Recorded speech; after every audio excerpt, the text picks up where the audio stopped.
আজকে একটা ছোট্ট অঙ্ক এনেছি, দেখো অঙ্কটা হলো √2x + 5 = 1। এইখান থেকে আমাদের x এর মান কীভাবে বের করব, দেখো সলভ।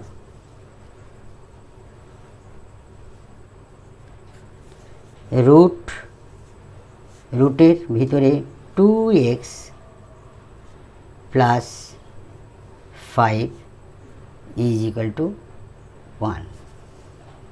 অতএব আমরা উভয় দিকে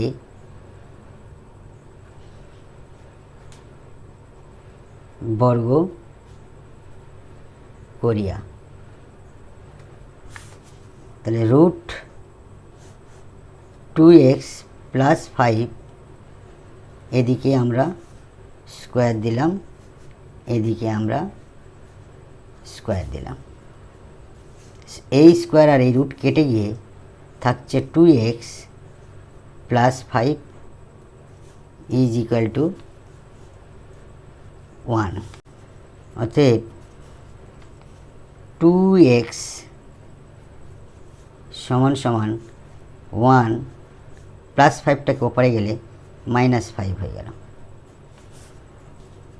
অতএব 2x